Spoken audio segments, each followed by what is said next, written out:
Now at feralaudio.com/shop. 3 new Feral Audio t-shirts are available for a limited time in over a dozen styles and colors. Men's, women's, tank tops, hoodies, stickers, and more, including an original design Monarch by Julia Hagelin seen on our historic Comic-Con 2016 Hall H panel. Check them out at feralaudio.com/shop.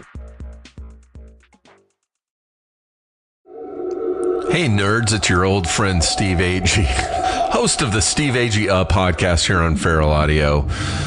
I'm back this week with a brand new episode and a guest, the very funny comedian Paul F. Tompkins. Perhaps you know him from Mr. Show. Maybe you know him from his great podcast, Spontaneation. Or maybe you just know him as the guy you've seen around town with a mustache and a suit. Either way, he's funny and you should listen. Okay, that's settled. Bye.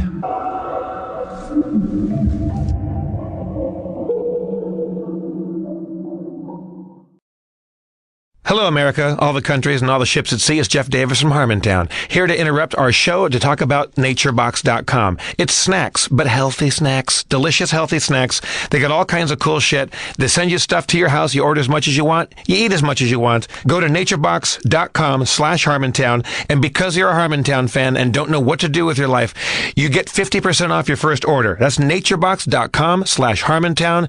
Snack it up, motherfuckers. Feral Audio. Hey, let's let her rock it. This is a song by Kelly Kazoo, Kelly Fontecchio, called Hey Look. Woo!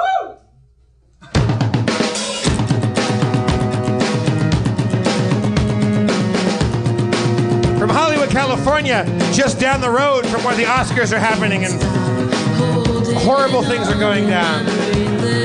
Black people are being omitted from the record. Harmontown is now in session.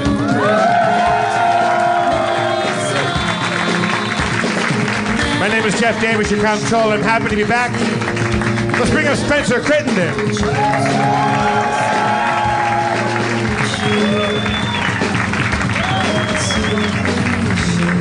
Rob Schrab.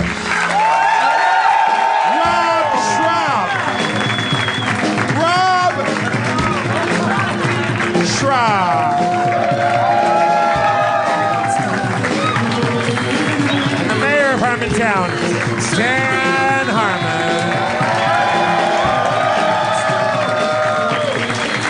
Hello.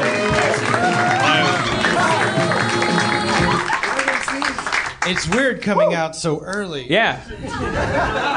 So we're bringing Schrab out at the top. I started looking at vines and it was... The Bible tells us, Dan, don't keep your light under a bushel. All right. Bring the Schrab out as soon as possible. The kids like them. You love him too, Dan. No. Come on. Historically, more often than not, but Okay, it's been a long time. Yes. What what would that graph look like from like what? Yeah, 1991? Okay, we'll go on to yours. Do it. Nice. So there'd be some valleys and some peaks. I mean, same as any friendship. Okay. Do you think that right was the now potential of that setup? Are you pretend I said this before he just said that. Are you feeling a Schrab peak or a Schrab valley right now? I don't know. I just lost an Oscar to that fucking movie about the kid's brain. The Big Short? Let me tell you something about Pixar movies. There are like 8 million people making them. If all of them vote for who gets an Oscar, that's how they do it. Okay, like 8 people worked on my fucking sweatshop movie. For 3 years, we moved puppets a millimeter at a time. That movie was about adults eating pussy in a hotel room. It was about the futility of monogamy. It was about our obsession with the other and the human condition. Pixar's fine. Stop giving them shit. Don't encourage them. Scare them. Dan, they will do better movies. When they made Toy Story, they were scared. They were scared it would be bad. So they made it amazing. Toy Story 3. They were scared it was going to be as shitty as Toy Story 2. So it was great. Wait a minute. You thought Toy Story 2 was shitty? I've never seen it. I thought they thought it was. I've obviously misread the zeitgeist. I'm so sorry. You worked really, really hard on that movie. I executive produced. You worked so hard on that. You were movie. there with your sleeves rolled up every day, moving. If there's one thing I know, when Dan's involved with anything animated, he rolls up his sleeves and just is like, "What can I do to help? What do you need? You need a sandwich? You need some water? You need any kind of snacks? I know it's 2:00. I know we don't fill the refrigerator here at Starburns, but I'm here. We'll take care of it. You guys miss your wives and children. What can I do? What can I do? What can I do? Dan, what can I do? Harmon, what can I do for you? Animators, what can I do for you? Working on something that my name goes before your name. Harmon, what can I help you? How can I help you? Work for me. What can I do? What can I do? Does your eyes hurt? Does your Spoken like an animator. does your eyes hurt? does your eyes? I'm from Cartoonatown. There you go. I don't know that everything starts with a script. I was making the script better for your cartoon. Yes. People yes. go. They don't. You can't just draw a picture and have people go. What were you writing when you did Schrab asshole, huh? What were you writing? You were being very mean to me. Well, justified. This sucks. Well, anyways, you're catching me on theft night, and here's the thing. Now it's just gonna sound like I'm Do your eyes hurt?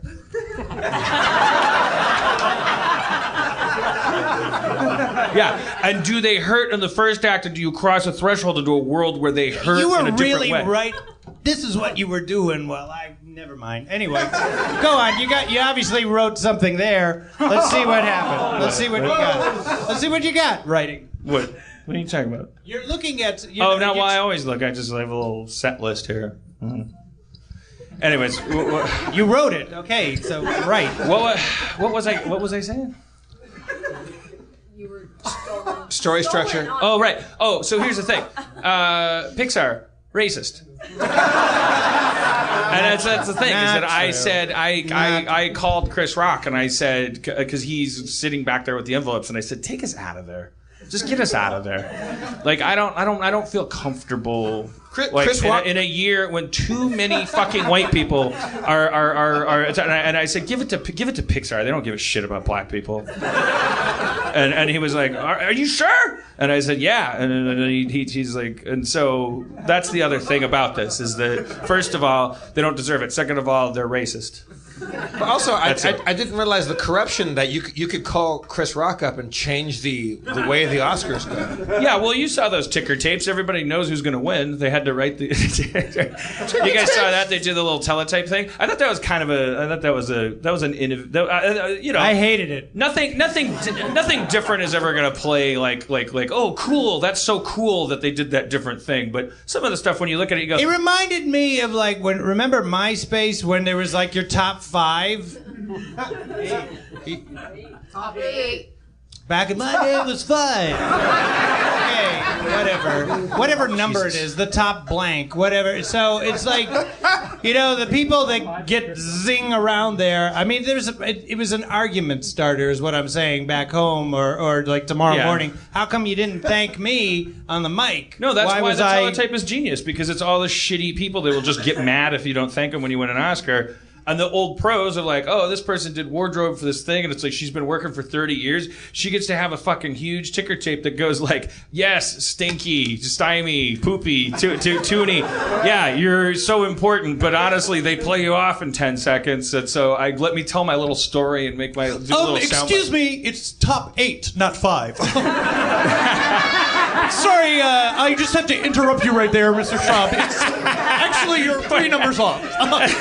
Please continue. All of you. All of them? Yeah, among all of you. Welcome to a special Axe Grinders edition of Harmontown. I thought they had some cool, innovative ways to keep the Oscars shorter this year. I could make a suggestion for next year. You could shorten. You could take a half hour off this ceremony by having a separate Mad Max award ceremony. That's a little joke I wrote in here. I didn't draw it. I wrote it. You know, you could really speed it up by cutting out white people. It'd be fucking speed it right up.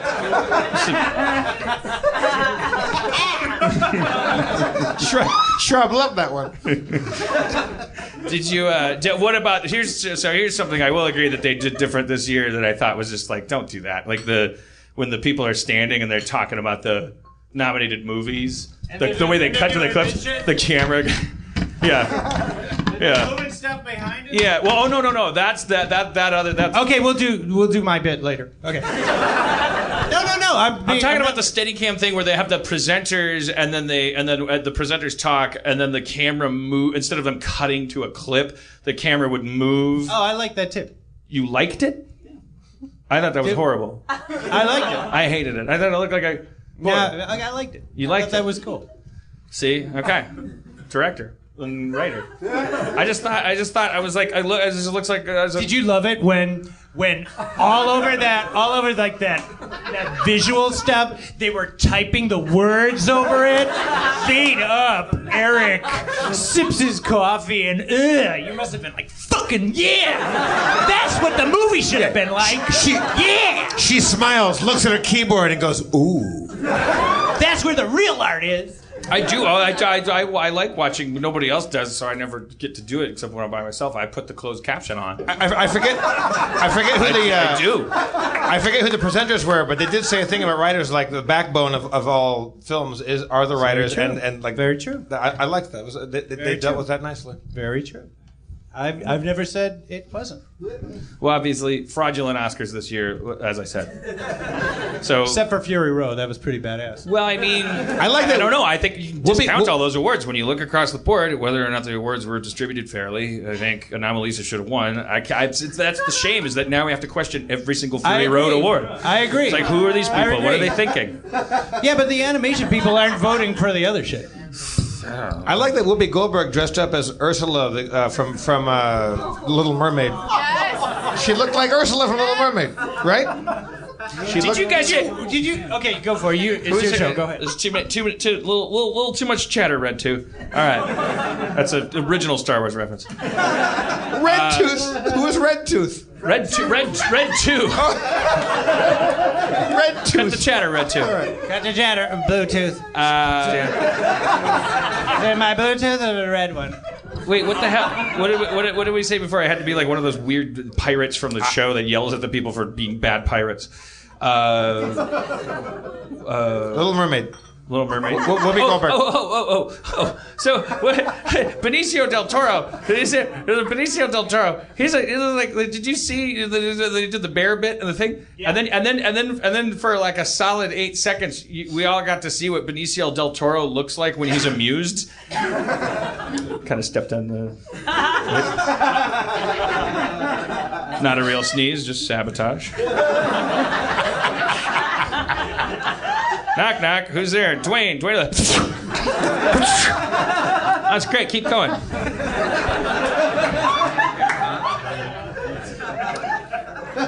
Dwayne who? Anyways, Benicio del Toro. Benicio del Toro. Was it Dwayne the time I'm drowning? All right, moving on. It's not like I have jokes on here. That was the Oscars. You got any Oscar opinions? You don't care. Oh, no. I don't really watch the Oscars. It's all... I mean... It's all white people. Well, Pixar are racist. They're just awards. It's like, what does that mean? You like what you like. Isn't that the thing that matters? Like, who cares what other people like? Woo. I'm not doing it for that. I just never understood it. It's like, if it's great, then it lines up with your opinion, and if it's a bunch of dumb idiots, then why do you care what they have to say? Right, but on top of that, if someone says, "Hey, Spencer, come take this statue. We decided you're the most awesome person this year. Are you going to tell them to go fuck themselves? Well, I'm not in that. Like, I don't care. I'm not in that world. I don't make things that are going to get awards. Part of that world. And then Whoopi Goldberg comes out and is like, I want to steal your voice. I'm going to steal your voice, mermaid. But did you watch her stuff when she was talking? Like she was wandering around. Like with the empty seats, she's just like wandering around. I was like, look at here, Whoopi Goldberg's here. Hello, Whoopi. Is it me? Did they roll out every black person they could find to make up for the amount of non-black nominees there were? There was a lot of Louis Gossett Jr. was out like Louis Gossett Jr. There was a lot of attention paid to that stuff to the point where we were all in a fugue state watching it. We kept every time we saw something, we and maybe this is appropriate. We had to watch tonight's Oscars through a racial lens for every single second of it, so it didn't really matter whether they were actively doing a bit or actively being proactive about in some ham-handed way of like. But the bummer of that is that, for instance, if the guy that played Apollo Creed's kid is like out there and he's having a good year and he's like wait, now I don't know. It's like I had to look at that. I was like, wait, who's who and what moves and what is part of a facade and what is part of an actual honor. A dedicated apology to the lack of black. And I couldn't tell if I all I knew is that it was oppressive that I was supposed to have an opinion. I didn't know. I kind of feel like white people still haven't figured out how to respond to being called racist. I think that we still don't handle it quite. No matter what part of the spectrum we're on, we still don't handle it well. You have declared Pixar racist for not making your movie which has no black people in it. Because calling people racist destroys them. I'm being a regular person destroy my enemies. I don't because I don't care about race. I use race to kill people. It's like if you see, he's deposing me. You're racist. See? If somebody you're at dinner with somebody, you hope they would pick up the tab. They don't pick up the tab. Tell your friends later that they're a little racist. There's always a dot you can connect, and it's not something you can. It's not a bell you can unring. It doesn't matter if it applies. Like, lady, you're racist.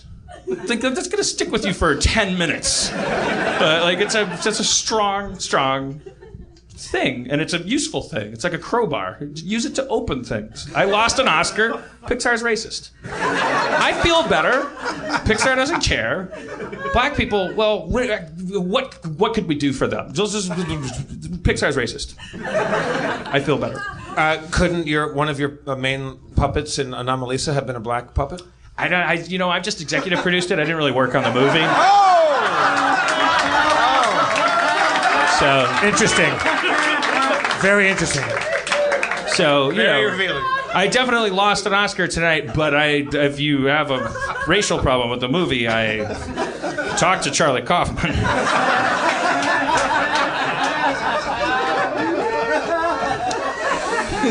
The real racist is Charlie Kaufman here, right?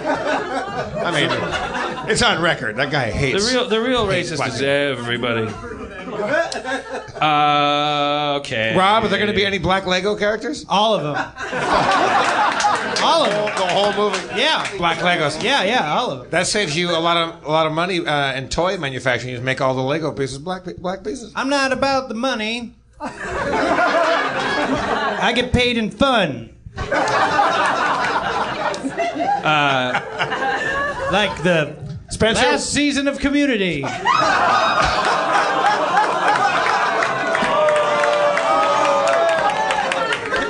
I'm saying I had a fun time doing it. And you made no money. No, I made plenty of money, but I Spencer, would you rather be paid in money or fun? It depends on the exchange rate. Like how much fun? Let's say it's even. Like it's like Canada and the U.S. about like 6 years ago, and it was pretty close to even. Wait. I'm saying the exchange rate is like $1 of fun equals $1 of money. Fuck. Don't examine this premise too closely.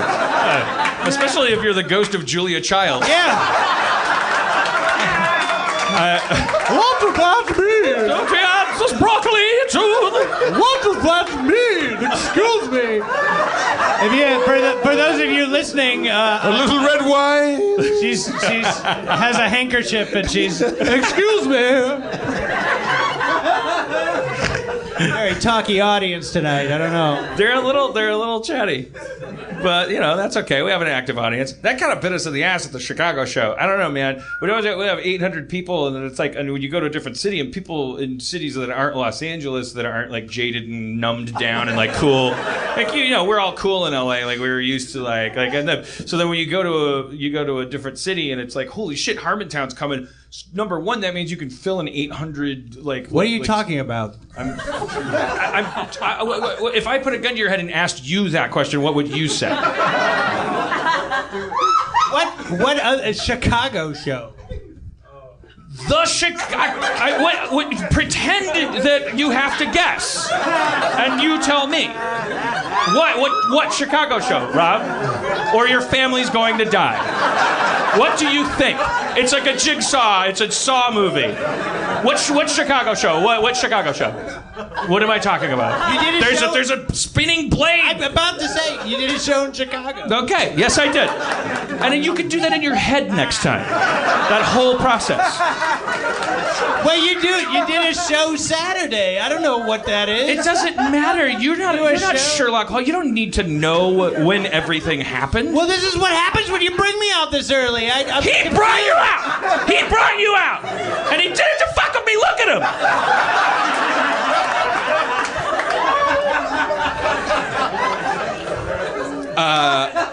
Anyways, I think things are going just fine. He's a mean person. So mean. Chicago show was weird. Okay, mean. Moving on. Why was it weird? I love Dino told a story about the greatest dream of all time called Hot Rod Parade. That was fucking fantastic. And when it was over, you hadn't paid attention to it at all. You were like, let's just move on. That's my crap. I mean, look, I'm not. Well, yeah. So I was too drunk and too preoccupied. 800 people. If I feel like the show's not going well, I get too spun out. I'm in my head. And then we saw this in the movie, the Harmontown movie. That's what happened on the Arizona show when we went on the road. Yeah. I was like, if I start to think like I'm failing in my job somehow, then I'll be thinking about that. Ironically, I'll be like, how do I make the show good? How do I make the show good? And while I'm saying, how do I make the show good? Gotta work harder. What do they need? What do my people need? People are under me, are working so hard. How can I help them? I feel so responsible. Dan, I'm back on your. I'm on your side now. I don't like what's going on. I'm gonna give myself. I didn't get an Oscar tonight, but I'm gonna give myself an award. Neither did I. My therapist told me my problem is toxic shame. Like, I'm not going to feel shame by default. You're trying to provoke my sense of shame. And it's like I work hard, but I'm not going to defend myself. Nobody works harder than me. You'll get Steve Levy to do it. Let's bring Steve Levy out here and ask him how hard I work. Steve to the Levy. Hello. It was a rhetorical suggestion. I don't even know what... It was like saying, let's bring the Native American out here and talk about... Let's bring him out. Let's bring Native American person. Steve, tell Rob tell Rob what your opinion of my work ethic. He works harder than anybody I've ever met in my entire life. That's true. He's a fucking bargain, Hollywood. It's crazy. He's way better than anybody. He's the most creative person I've ever met. You're not doing the hype man thing right now either, right? Like, no. This is separate. This is actual truth. This is passion. I love you. So what felt? He said freestyle. Freestyle. Oh no! Like the rap. Put a pin in it. Sir. Hey, thank you. I have real quick. I have a question about the Chicago show I was not at. What was that beat? That awesome rap beat? Was that you, Spencer, that played that one? No. Who played that one? Was that Dustin? It was probably Dusty. Okay, because we need to get that one back because that was a goodie. I don't have that beat. It's a goodie. I need to get that one on. Steve Levy. Yeah. Tell us about your famous buttermilk biscuits. Oh yeah. Wait. Is it clear that I work hard? Are you hearing that? Does that register? I think you work very hard, Dan, because our friendship has fallen by the way. Because when I call you up, you're always working. Yeah, there are people suffering because I work too hard. Now, does that make you happy, or does that feel like a burden to you? I'm working through it. I gotta try. I gotta do more work to deal with my attitude toward work. And this guy's the only guy. Which guy? You pointing? Schrab. It's a podcast right there. He just insinuated that I don't work hard. But because I'm working in therapy very hard, you don't even go to therapy. My therapist. I thought you went to the same therapist. No. Yes, we do. Not together. Although that would probably be helpful. I'm okay paying for your couple's therapy. Only if we can shoot it. Like I want to shoot it like on video. Be on the Harry Met Sally couch. For real, if I pay for it, would you guys go to couples therapy and film it? We're both paying for it already, and our therapist, who's the same therapist, she says if you want to bring someone else in. Like I'm gonna go in with my new girlfriend just because she does just as a preemptive. It's like, whoa, let's weatherproof this thing. And the therapist is like, yeah, bring anybody you want in. Bring your mailman in. If you want to. Would you and Schrab go into couples therapy just for kicks if I paid for it? I hadn't thought about it. You don't have to pay for it. I want to pay for it. I mean, I want to be involved in some way. I would, yes. We'll do a GoFundMe or a Kickstarter or some shit. The thing that would be perfect that won't happen is if our therapist that we see separately. That would be great to have her on the podcast, but I know that she would never do it. That sounds really unethical. She would never do it. But she's too professional. I'm quite willing to write the check for you two to be filmed going to therapy together. All right. Okay, Steve. Here's the thing. Take your shirt off. Just show the ladies. We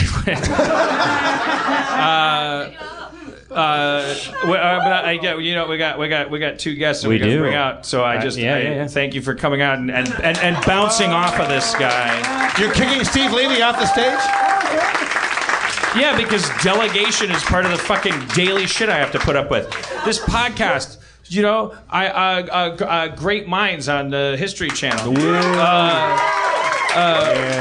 Rick and Morty. Is Community still happening somewhere? Is it on C-SPAN now? I'm probably working on that. And I'm writing like 900 things. 900 things. Do you ever spend time, Dan, just smelling the roses, swinging in a hammock in the breeze? Do you ever just kick up your feet and just relax? See what he's doing? He's implying. He thinks that I'm lazy. I'm just asking. He thinks I'm lazy. Asking. Do you ever How just insane is that? Can you go play some Minecraft. He thinks I'm lazy. You play a lot of Minecraft. Dude, you guys are fucking nuts, man. Dan, I'm on your side so far. Rob is being an antagonist right now. I am. Okay, I mean, I'm not. Dan, I'm sorry. I'm not proud of. I wrote it. I'm not proud of the fact that I work hard, so I'm not defending myself from these ridiculous. Like allegations, you're transparently based on pettiness. You do kick up your feet because I asked you today. You said you were going to go have brunch today, and I said you want to go out and have a drink. You said I'm going to go home and play a little Xbox. That's you kicking up your feet. That's you relaxing of a Sunday afternoon. Just needs to turn off the brain for a bit. Just like I'm not. It's just all the buzzing. Okay. All right. Well, very therapeutic. Yeah, because we did bits and fought with each other. We didn't talk about the KKK rally in Anaheim. Or the very important Apple FBI privacy issues. You'll have to listen to some other podcast with it has a little more control over itself to get an insight into these issues. You'll have to Google it and educate yourself. I don't know. I wrote coughing and farting. Oh, that's important. All right. Before we bring our guests out, okay. So this is an important question because this happened to me today. So I coughed and I farted. I was with my girlfriend, and I was like simultaneously, exactly at the same time. No, in alternate. No. Was it like cough fart or is it like exactly at the same time? Of course, at the same time because it's the old. So talking to her, I was just like, yeah. So anyways, and it's great and. great to be in love and have respect for each other and to not have our opinions about each other be affected by like it happened at the same time. So when you cough, your cough is loudest to you. Your fart, you know you farted. Yeah. What you don't know is if the person is a foot away from you, if they heard the cough louder than the fart. So here's the dilemma. So this is why I always go. First, I'm going to say what I always do, and then I'm going to explain why.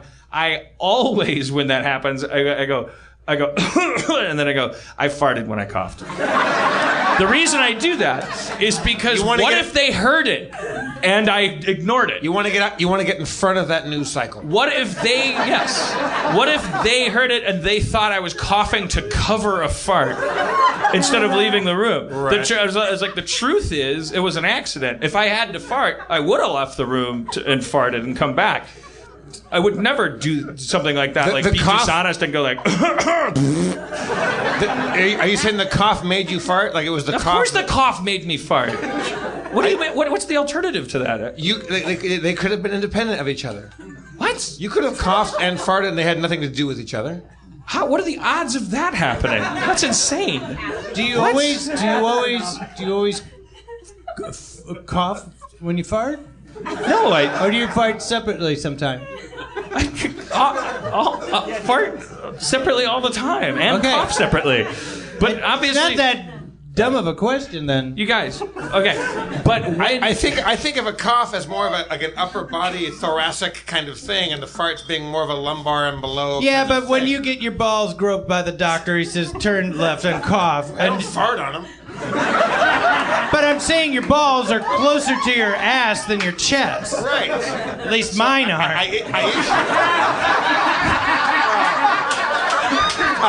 Humble brag. Pics or it didn't happen, Rob. All right. Sorry. So when you cough, you may fart. I can't believe this is. Let's am I going to find out I'm weird this way? I have a little more core strength than you, maybe. That's probably. I won't deny that at all. My chiropractor's all over me about my core. But that probably is a thing. How are you and your chiropractor doing? I'm down to once a week, and I'm on a vitamin D prescription thanks to my doctor, and everything's going great. I've lost weight. I know it doesn't look like that, but and everything's doing great. My doctor's very happy about how my diet's going, and I'm doing great. I know I look like a big, sweaty, gross slug, and I'm saying that when I cough, I fart. Every time I cough, I don't fart. Right. But I think it's insane. Not all that glitters is gold. All right, we could just. Okay, so you're coughing and farting. Well, I guess we're done with that. I feel like I don't want to. So you coughed. I wanted to know. You farted in front of your new girlfriend, and what was the upshot of that? I wanted to know because this happened today, and it made me remember that it doesn't. Regardless of how long I've been dating somebody, it doesn't matter. Regardless of who the other person is, I've always, when that happens, when I cough and I fart. Full disclosure. I just go, and it's like I have to make this decision in my head where I go, there's a good chance that now I'm just going to be telling a person that didn't want to know that I farted.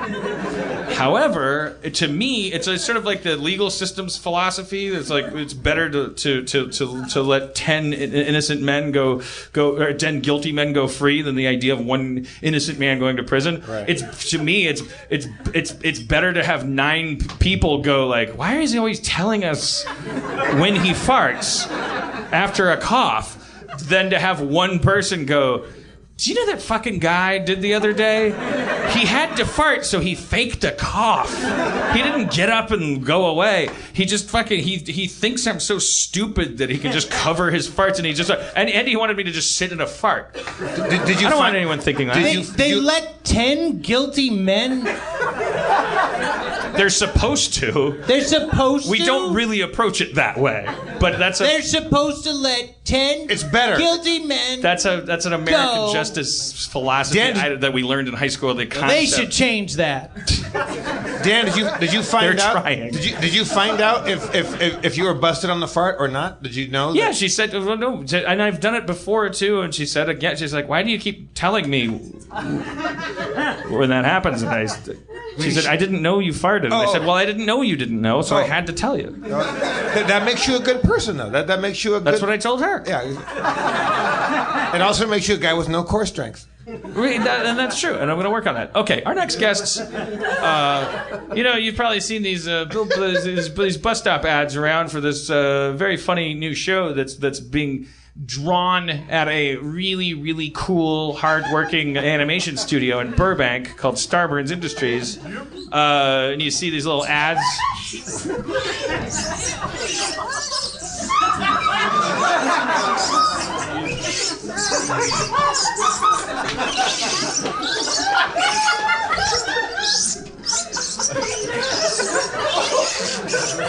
I don't even know what you're doing.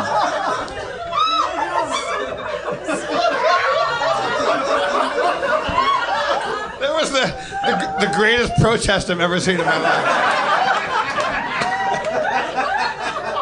Totally unrelated question. How old are you? Just unrelated. Totally unrelated. Wouldn't it be a great time for everyone to just go around the room and just state their age? And then the guy that just did that should go last and go. And you'd be like, whoa. That behavior? That really? You've walked the earth that long? You've made and witnessed that many mistakes? You gotta push harder. What? You gotta push harder. This is what you do, Dan. Excuse me. This is what you do, Jeff. Yeah. I can't make... No, you have to have the... You get the microphone real close. You have to have the soul of a 6-year-old. It's like Thor's hammer. No one else can fuck up. Like, oh my God, he's scraping. He's like scraping the... I'm ruining the I wasn't looking. No. It doesn't... Obviously, it's had a few dings. I just do this. Okay. I just do this. All right. Jonah Ray's gonna be going, what the fuck, man? What the fuck, man? Anyways. What the fuck, man? I can't tell who to root for anymore. What the fuck, man? What the fuck, man?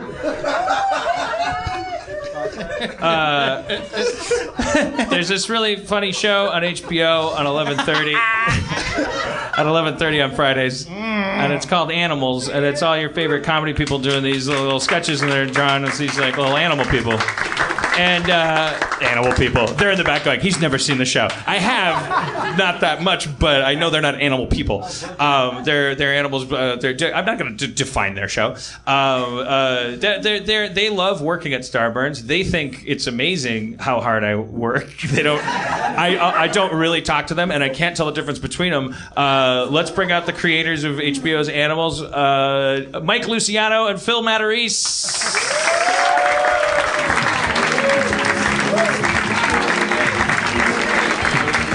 Hi. Hi, everybody. I'm Phil. Dan, I'm Mike. Phil. I was gonna say, they're gonna come out and sit, and Phil's gonna sit here, and Mike's gonna sit here. You nailed it. And Because then- I'm so top then I billed, would be so like- I always just want to make that clear off the bat. It's easier to say Mike and Phil, but I just want everyone to know when you see the credits, created by. It's not alphabetical. But if you're talking to friends and everything, you say Mike and Phil. You know, it's. If you guys totally commit to fine. this glasses, no glasses thing, there's not going to be a problem. Like, I'm always going to know from now on. Mike, Phil, easy. And we're also different people too. So That's also the other looking part at what of it. my face That's looks like. the other thing. I don't know. Maybe that. Take off your glasses for a second, either Phil or Mike. Okay. Now look at this shit. Come on. Are you fucking kidding me? Now imagine if they had the same haircut, which they did a week ago. You know what? I don't. Fuck you guys. Come on, Dan. No, but it's because I've been going to. Animals so white, Mike. I confuse Animals people so that are white. way less identical than you guys. I get in trouble like all the fucking time. This sounds like a Dan problem, then, doesn't it? Yes, it is, and I've been honest Not my about face. that. Yeah, you guys have put up with a lot. I should Thank obviously, but I swear to God, there was one time when you guys were coming over. We were going to go to Comic-Con, and I said to my then wife Erin McGathy, I said they're going to be here in a half hour. you need to help me with something. These two guys fucking look the same. And she's like, come on, grow up and Google them and figure it out. And I said, okay.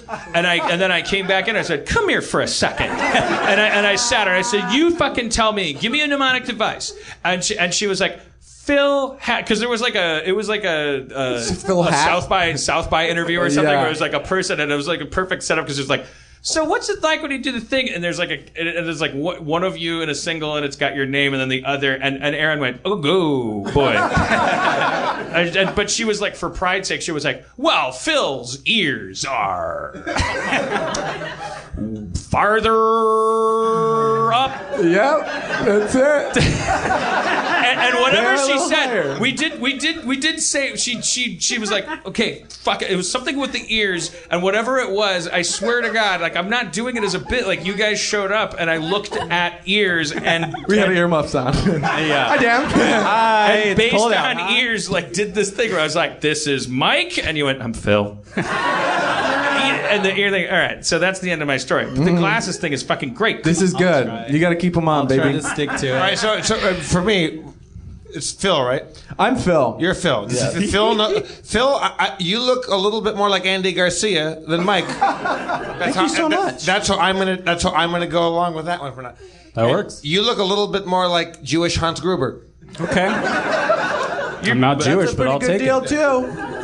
Well, anyway, so actually, no, that fucks me up because you guys both look like Jewish Hans Gruber. I take it back. You're Andy Garcia. You're not Andy Garcia. let's talk Thank you, Jeff. Thank you, Phil. Right? Whoa. See? Yeah, fucking. I'm writing in my notes. Phil. He's got it. Phil He's been Andy working Garcia. with me for a year. Phil Andy Garcia. I just my technique is when I walk in a room, they're always both there, so I always go, well, if it isn't Mike and Phil, that's good. Bring it in. That's real good. Always works. In no particular order. Yeah. All right. Enough about that. No. Let's talk about how you guys. How important is it to be a writer, especially in animation, to have a beard? I think it's a necessity. You have to. Am I the only guy in Hollywood that doesn't have a beard? And also, is the reason why I don't want to get up in the morning and write is because I can't grow a good beard. I grow a very patchy Johnny Depp. Who was that Asian guy in the red carpet who had the worst, patchiest beard of all time? I grow that kind of beard. So Jackie Chan. If I grew a sexy beard, would I be a better writer? Is the question I have.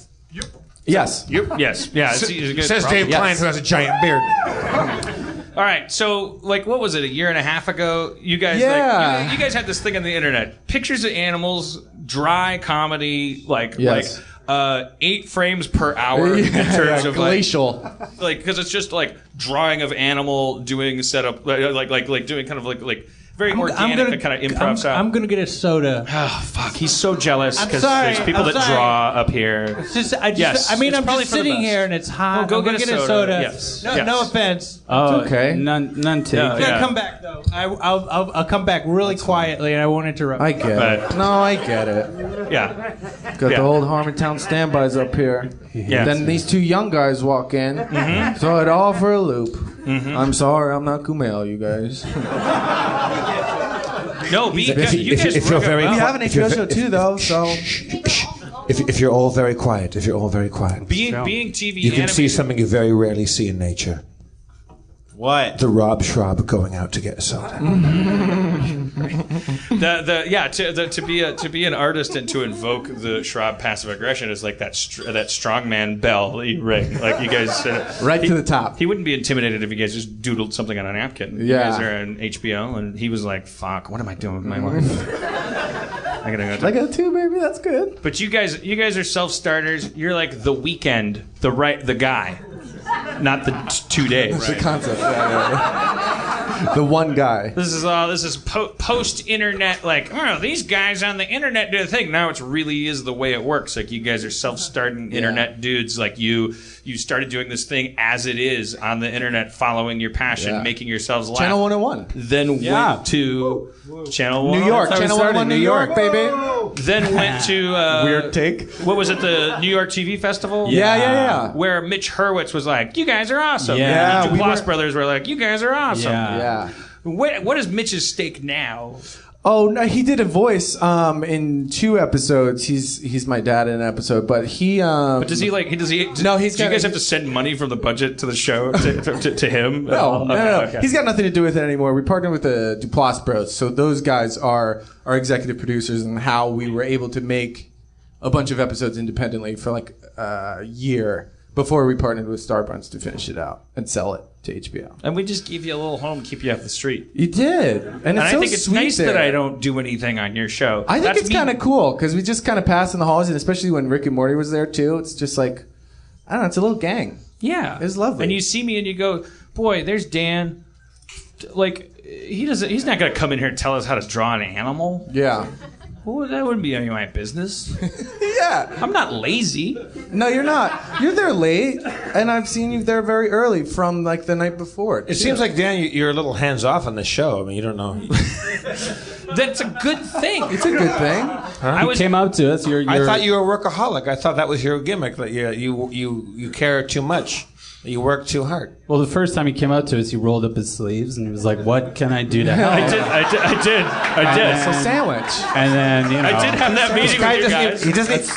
I don't know. It was pretty cool. It was nice. But then I didn't see him for a long time. Mike, is Dan Harmon a PA here? Dan doesn't have sleeves. Dan's never had sleeves. Yeah. But I do remember that conversation because we talked for a half hour. I was like, these guys seem like cool guys. You already had it. There are already guys in the building. It's like a different relationship. It's like you guys said, like the Duplass brothers were like, you guys should do your thing. They were your benefactors, and you guys tried as hard as you could to do it literally by yourselves. Yeah. Mm-hmm. And then it was like, holy shit, we're gonna go insane. So it's just they're more tenants. They're not like they're not a brainchild of Starburst. Starburst is just a building where they get to work. But I nevertheless. Because I love creativity and because I'm sort of just a wonderful person, I so good. And because you never know, you guys could give me a job one day. I don't have no idea. That's what Hollywood's about. You don't say no to anything. I bring you in my office. I said, if there's ever anything I can do, and you guys are like, great, but you've never needed anything. No, not really. I mean, part of why Why are we with you guys? It's a building. We when we went around to try to like find the animation studio that was going to help us, because initially we made the first 2 episodes of our show that just aired on TV 2 weeks ago, literally in an apartment that Phil and I lived with. Huh? 4 weeks ago. 4 weeks ago, whatever it was. And I would listen to Harmontowns when I was making it, so it's very bizarre to be up here. It was really sweet. It's a weird thing. But shut up, you. I know you. I listen to Harmontown. Okay? I'm on the subreddit. You're not gonna take this away from me. I worked too hard for this. Oh my God, Mike Luciano was the first person to realize, or up here, that Adam Goldberg's in the audience. Yeah. Dan, that was Phil. You called me Mike. Phil is Andy Garcia. Yeah, there could be a lot of. Phil is Andy Garcia. Yeah, there could be a bunch of Andy Garcia. Mike is Neil Berkeley. Yeah. You see what you did? Mike Neil Berkeley, Phil Andy Garcia. This is the problem. This is the problem that keeps happening. My mnemonic device keeps being the guy that doesn't look like a Phil is the Phil. And I keep flipping it So back I look and forth. like a Phil? Tonight I look walked like a into the Phil. green room and it was like, you look like a Mike. Thank you. Phil is an That is a asshole compliment. name. Every dumb dad or every fucking fool in a commercial is named Phil. Yeah. It's kind of hack. Being named Phil is hack. It's like a main character named Phil. Now, Dan, just invert that in your mind. Like he's the non-intuitive Phil. Like that. That's your connection now. I mean, the original thing, I started panicking that first meeting. You guys remember? I was like looking at your shoes because I was like, Mike's wearing Nikes. What are the odds he'll continue to wear Nikes? And then they fucking like... We go all crazy. Because obviously that's the first thing that happens when you get successful. You're like, how many shoes can I... Yeah, exactly. I That's have for so number many one. shoes. I am novio riche, so I'm trying to buy up on the whole shoe store. Go ahead. Mike and Phil, how do you guys know each other? What's your origin story? We met at an ad agency in New York that we both worked at. We just kind of started doing this thing, weekends, nights, and it sort of snowballed. And what's the dynamic between the two of you? One guy's the more of the dry guy, and one guy's the over the shoulder comedy It's guy. a lot of tension, like, generally. Just a friendship tension. What'd you say? Oh, tension. Yeah. Who's the Schrab and who's the Harmon? I'm the Schrab, and I wouldn't say he's the Harmon necessarily, because Right. I want to be the Harmon. But yeah, I do the drawing. Mike does the editing of the dialogue because it's improvised, our show. So that's actually a huge, or it's like a big step, I would say.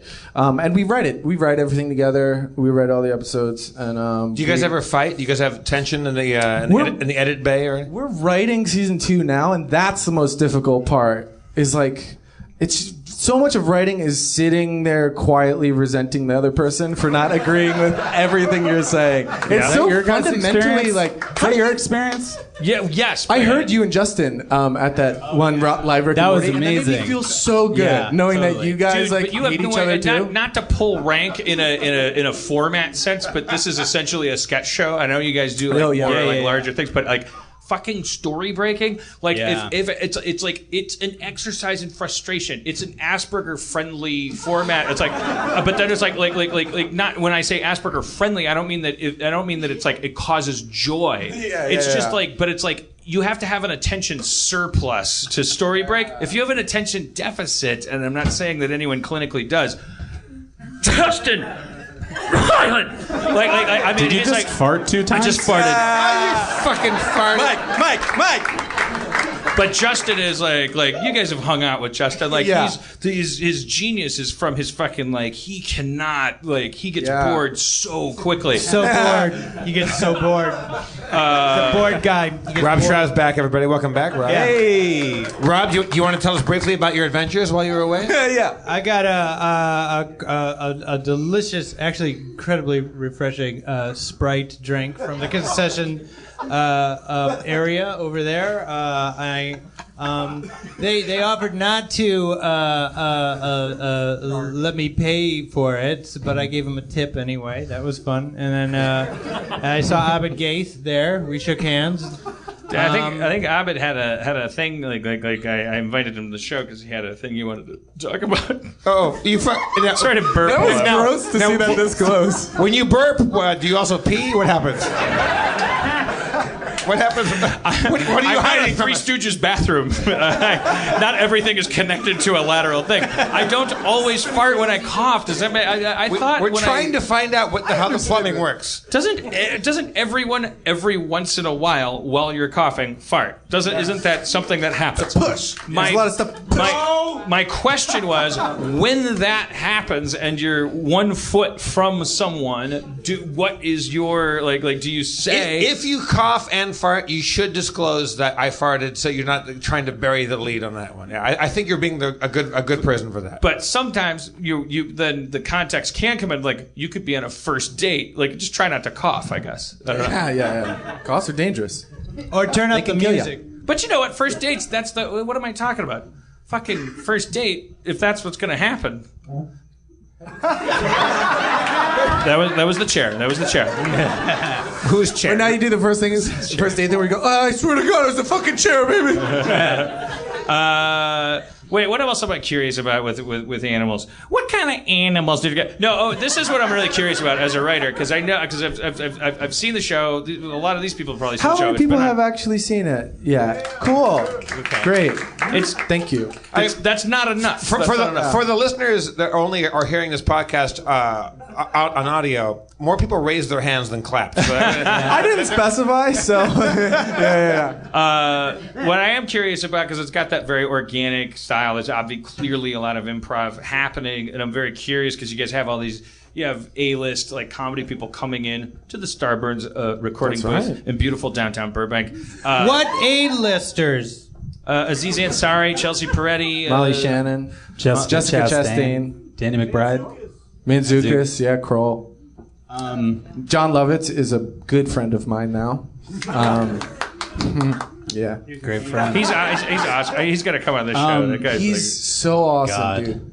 He was unbelievable. Thank you, buddy. But so the question is, are you gonna kill me?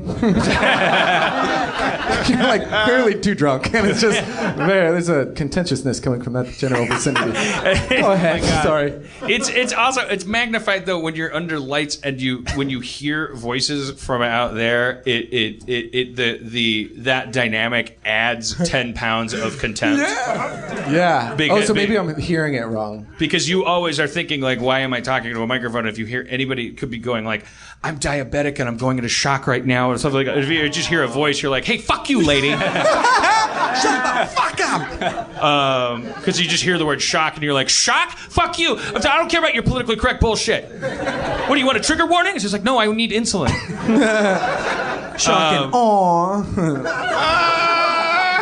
I shouldn't have done that. No, wait, stop. Don't, because I want to finish because I had an actual, this is a first for me. I have an actual question for people I'm interviewing that I'm actually interested in because I really want to know. Rob, how's your Sprite? Was it delicious? Yeah, it's really good. It's so good. It looks really good. It's still chilled. Cold and refreshing? I prefer it in the aluminum can. I'm more of a 7-Up guy, but you like Sprite? I prefer 7-Up, but it's just not as common as it You used to be. prefer 7-Up?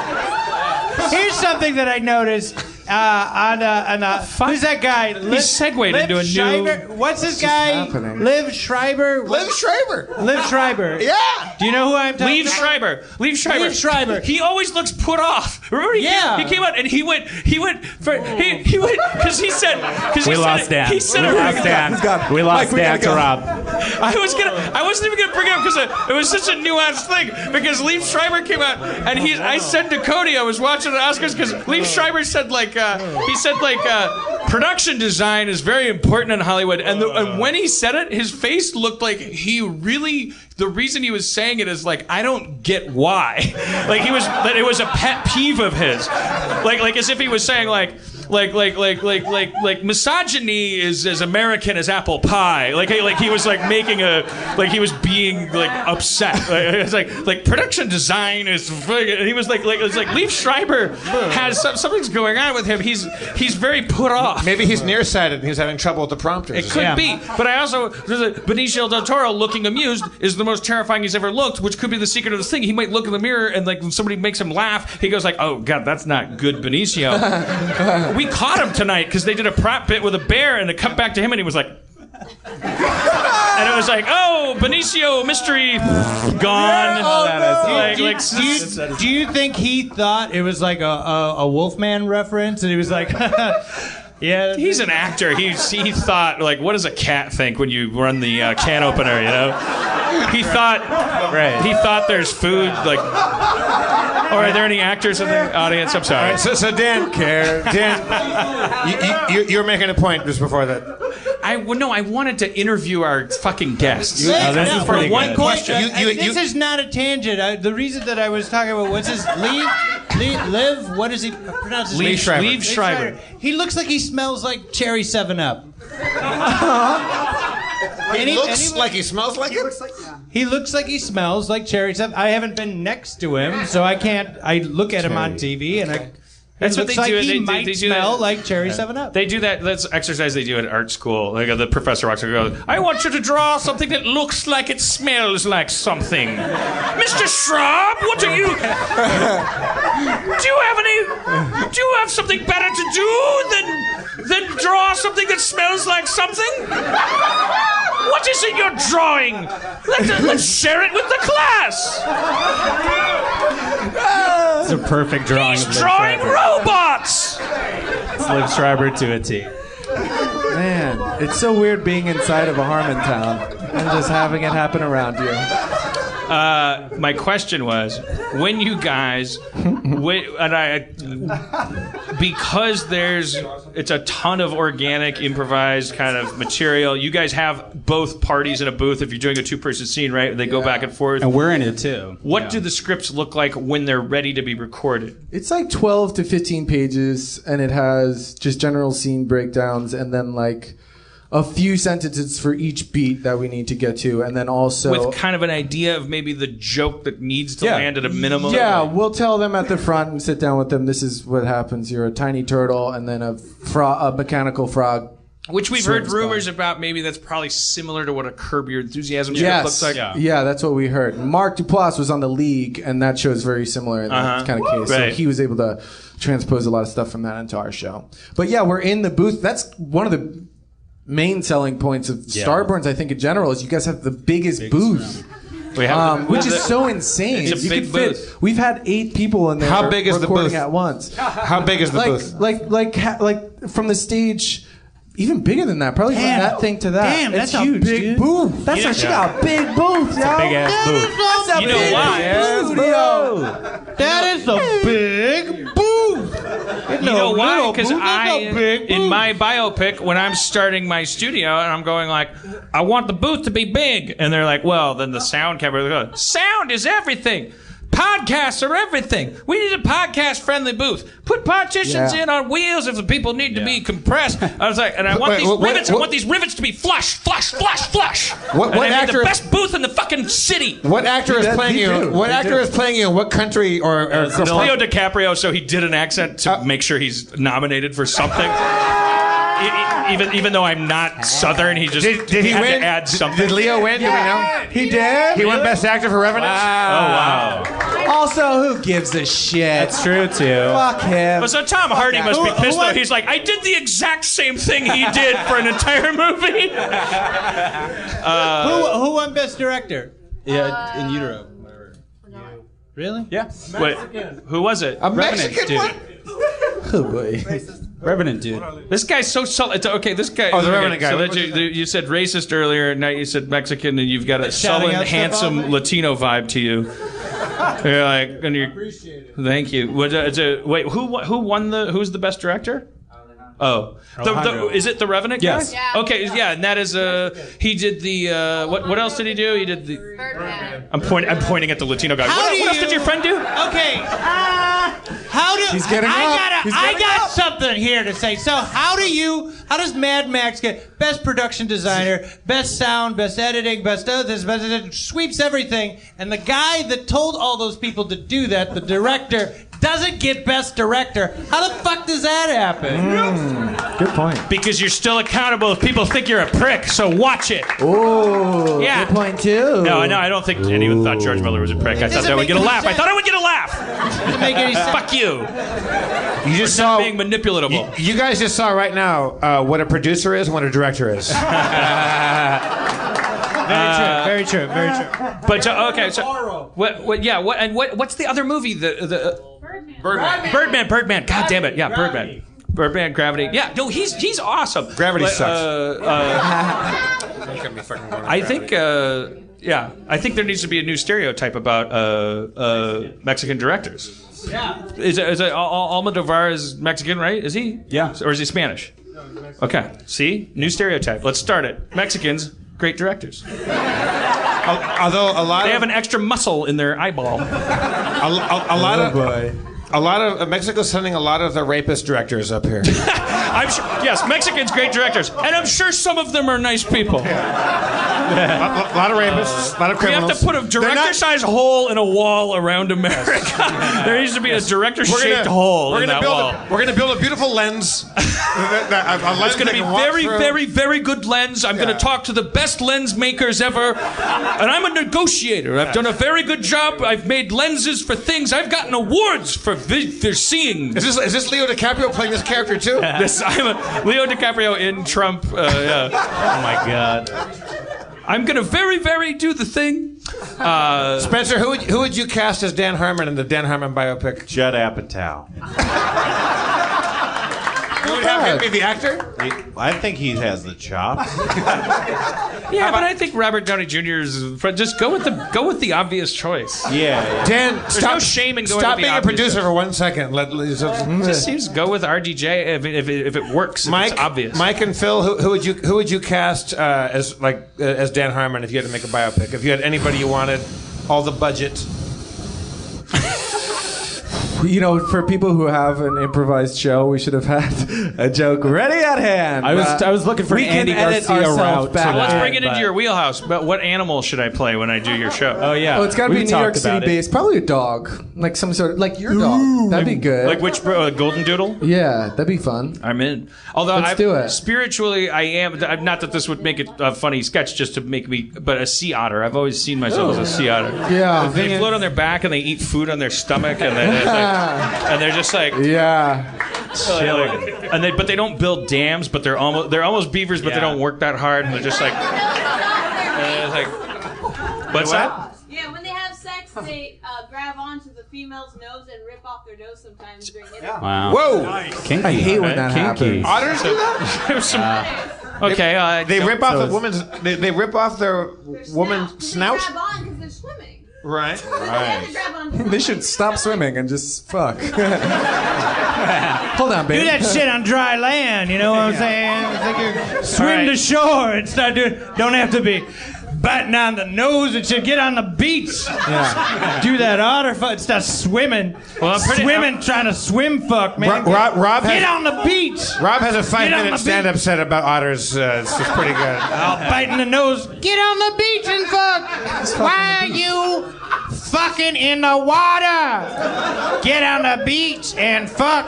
We didn't have more otter nose Yeah. per capita. Dan, I'm sorry. I think Rob's got the part. That was pretty. Yeah, you make him an otter. Make him the otter. Rob just had to hit for the otter and got the part. I'll be a golden doodle. I'm fine. Would you? What do you, anything else you guys want to pump out? Because the thing is, I got. There's another guy that I gotta get up here. So. Just, let's watch if you could, it's on HBO Go, it's on HBO Now, it comes out a day before Fridays. So every Thursday, if you're at work or whatever, there's a new episode out. And I think our show is going to have to be a word of mouth sort of thing. Yes. So the more, I just read those things. some stuff, yeah, we just need cool people to tell other cool people about it. This is the room we want. I know it's on HBO, but we're not getting enough stuff. It's not for old people, it's for young people. Not for old people. They got 2 seasons. If they get 3, that's helpful for everybody because it's like actually like just like it is a really funny show and it's like everybody having fun and it's awesome and it's like and we get to hire all these awesome cool people who all have their fingerprints on the show and we all get to work on music people too. We got Kurt Vile, ASAP Rocky, ASAP Ferg. So it's a fun eclectic mix. What style of animation is it? Like, or how are you doing it? We're doing it in Harmony, and it's people call it like lo-fi because the mouths don't move or anything, and it's kind of stop motiony in a way. But it's a really weird, eclectic mix. Like some of our backgrounds are photorealistic looking. It's a mixture of high art and low art. Little on the nose. Crazy, Little on the nose, like a beaver, like a sea otter having sex. Little on the nose. It was a little on the nose. Thank you. All right. Well, thanks. Thanks so much, guys. Thank you, guys. Mike and Phil from Animals on HBO Fridays at 11:30. It's on slightly earlier on HBO Go, and then that drives traffic to the HBO Go Plus turnstile, which makes a wheel spin, which I think Universal then makes a chicken pop an egg, and then you get a free dough. Dan, pop quiz. Who was the one sitting closer to you? Okay, I gotta flip it because this was Phil. Right? Yeah. You did it. Yeah. But I had to flip it 3 times to remember it. It's not about me being a bad person. I should just.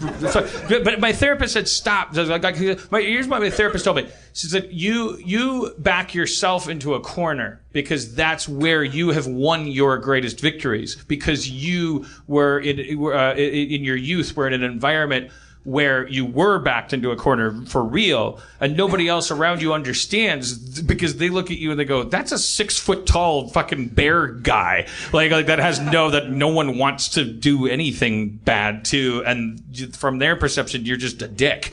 Like because what I'm going like I'll actually like pull people, I'll trick them into like cornering me, and then I'll go, aha, I'm in a corner. Thanks for joining me. What? And I got blood all over my face, and everyone's like, you're such a dick. And I'm like, are you fucking kidding me? I was outnumbered. And they're like, no, you dragged them into a corner. That's what a serial killer does. I'm working through it in therapy. I'm realizing all this now. I'm crying every week.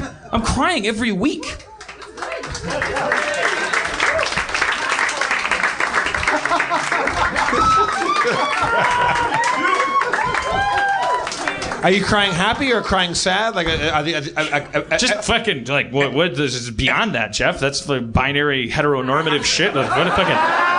My fucking tears are just pure fucking energy. Are you saying it's like? Is it epiphanic tears? Or? It's like it's all of the above. It's like oh shit, she's right. tears. Right. Like you're not happy or sad. You're like fucking. That's it. Dan, I cry like 3 times a week. Fag. All right. Our next guest Is gay. Who has never cried until Dan just said that. You guys don't react. You. I'm not gonna make you corner me. I'm just gonna say you're dumb for not laughing at that. That's my judgment of you. Put yourselves in your. All right. So.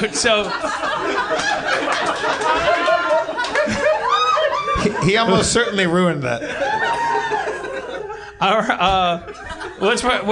Is Abed here? Abed, are you here? Yeah. Abed Gabe. Okay. Oh, Abed. Abed, I haven't seen you in a while. You're looking. Because I don't have a job and I'm broke. Well, okay. Well, sorry to bum everyone out. It looks good on you. Trying to make. Can I have some of your delicious vodka? Yes, of course. Oh, I'm excited. You and I are always like. You and I have. Well, I don't want to insult you by saying this. I think me slightly more, but you and I are always fluctuating.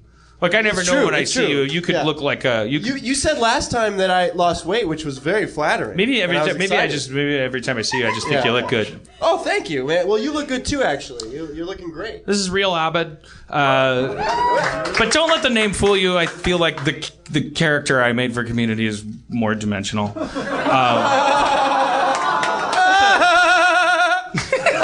my new laugh.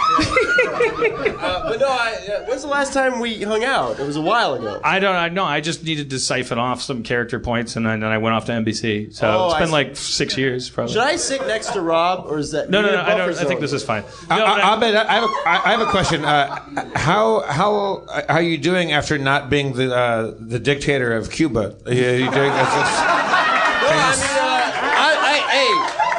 Hey, what? Things going okay? What? All right. Well, I mean, it's like a sitcom reaction. I was gonna say, I lost weight, and then I was like, I need like a cool look that makes me attractive, and I was like, I don't like my head, or I look like him, and I was like, I need something, so I decided. I did something like I have this hat from like this thing I made called the Pop. Shots I fired. played Gluto. From that. Yeah, no. Like, Welcome. well, will you take off your hat? I want to see your. Right, I look okay, like yeah, Rob. okay, I'm bald. I mean, you got me. But what is that? So you're saying what? But you do look good with the hat. But what? Like how do you? Wait. But how do you? What are your feelings about? Because I've been friends with Schrab for fucking 30 million years. 30 million. Like Schrab. Really long time. Schrab was when I met him. Schrab was bald. He was a bald guy. You met him like, but he was were... like young, and through my friendship with him, I actually like became like I was like I didn't even realize what it's like the attention we're paying and like how it feels and all the different perspectives and all that stuff. And so I'm curious. Like you're wearing a hat because you're saying like, oh, I look better with the hat on, and it's because the fact that your bald is covered, or because the hat is like a better looking thing than hair. In the 40s, everyone wore hats, and so bald people kind of look like everyone else. Right. And I want to look like everyone else. Like I want to be attractive and cool. And people with hair wore hats. What the fuck is happening?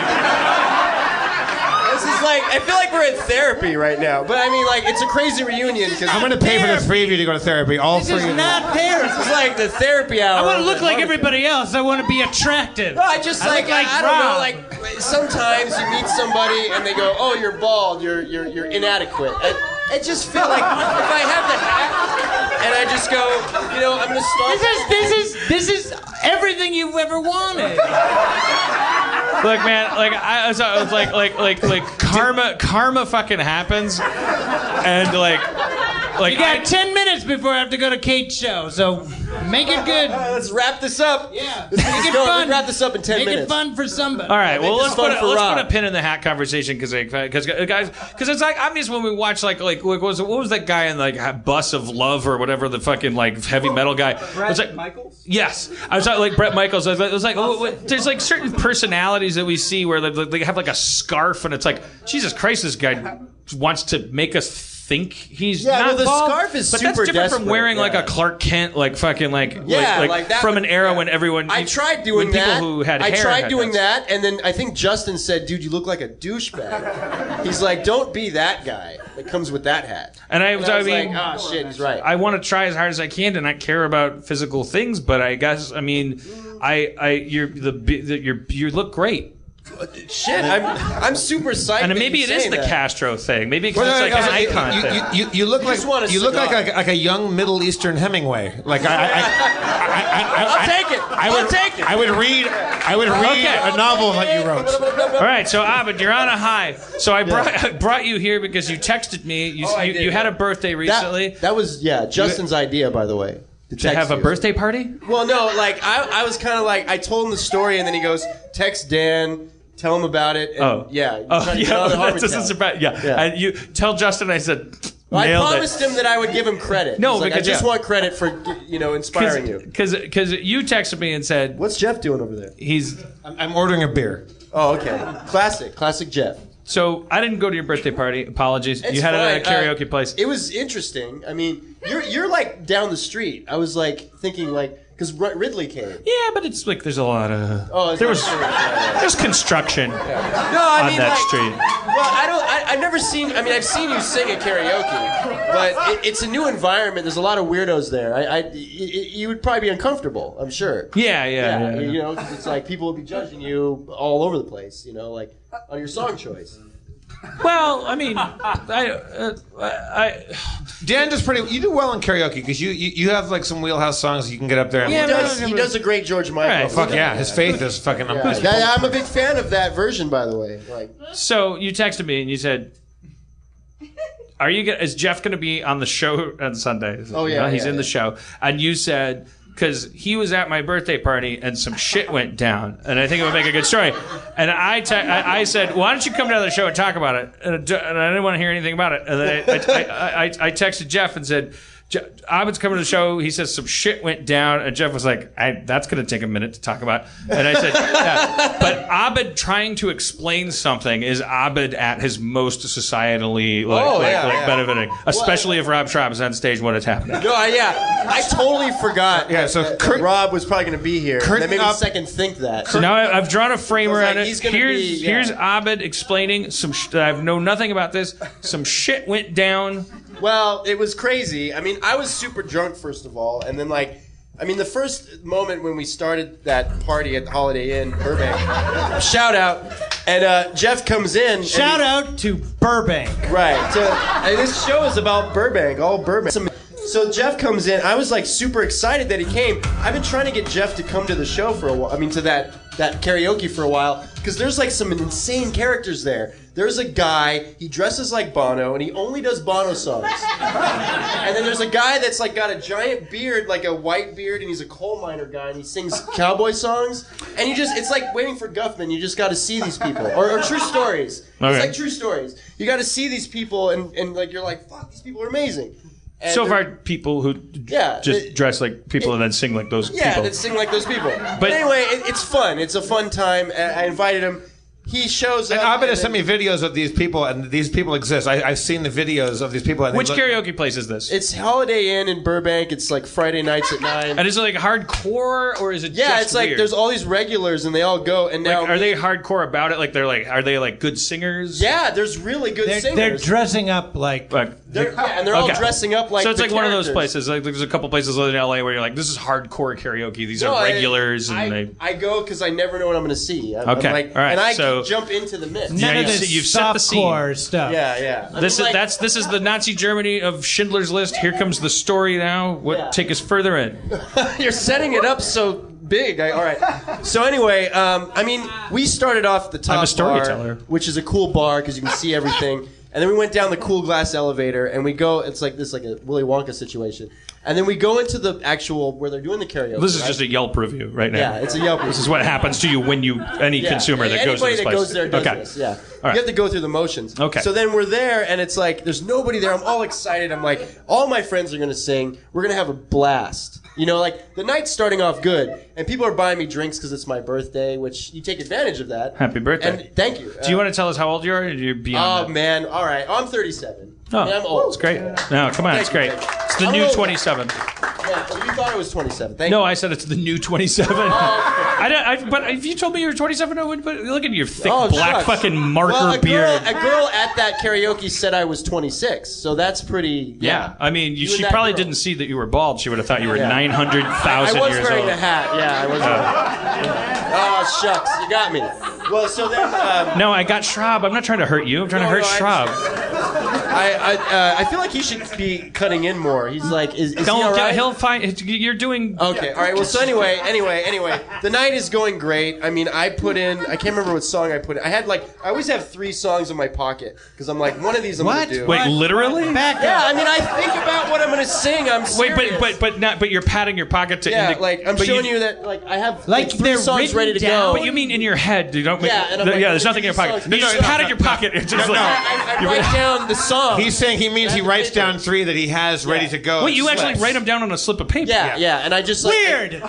That's how it works. Already That's how it weird. works. Already weird. Wait, are you being sarcastic? Because I do think that's weird. Yeah. It is weird. It is. You have to write them down on a slip of paper. Before you get there, No, when you get I'm asking him. No, I kept one from last time because I had one from last time I didn't do, so I kept it in my Prove pocket. to me right now So that you you didn't wash your don't have a pants. song. No, in your I pocket. wore the same pants. I mean, but they didn't. Are there- all right. is- Got me. I didn't wash them. All right, whatever. Is there a chance there's a song? Sue me. Is there a chance there's a song like at large in your pocket right now? No, there's not. There might be one in my wallet, but I don't want to look. I just wanted a record that it was important for me to focus in on that thing because it's an important detail. Callie, you're saying, oh yeah, you have to write. That was the chair. It's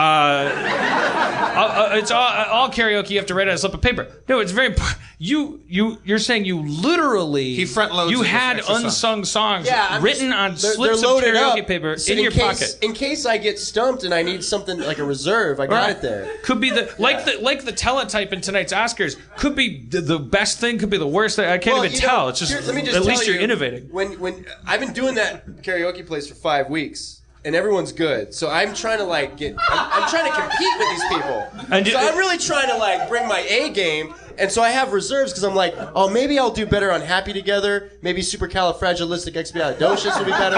Always a fucking doozy. Yeah, that's always a doozy. Fuck yeah. That Okay. one's hard, dude. That one's hard. You squeeze off a little Mary Poppins and a fucking hardcore. So you practice these songs at home? No, I mean I love Mary Poppins, so that song is into my brain. So you memorize this song. That song will never leave. So do my it brain. right now. No, fuck that. Never. No, come on. All right. Califragilisticexpialidocious. When you whatever this is really right atrocious. That doesn't. Okay. That's it. The Please stop doing it. Please stop. Don't ever do that again. So anyway, I keep getting distracted here. So I'm Okay, continue. I'm excited. I think I put in Nina Cherry's Buffalo Stance. Oh, nice. Yeah, which is one of my favorite. Because rap is easy. You can just rap. You don't have to sing good. Well, it's not always easy. I mean, No, I know it's not always easy, but but you can just be like. you're. Nice try. That's not. I'm this guy. I'm doing this. Here I go. Bubba Blue. And it's No, we were at karaoke in New York, and we rented one of those rooms. In New York, karaoke gets more lost in translation-y because it's New York and it's compressed, and it's you go to places and it's more or OG Asian style, or you're in a tiny room and this thing, and there was a young lady that came. It was a friend of a friend, and she had clearly.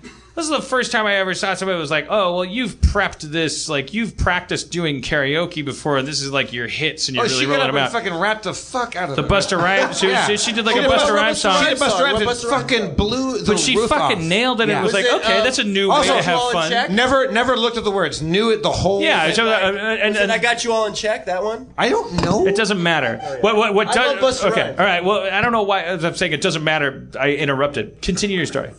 Well, anyway, so then I think I went up pretty early.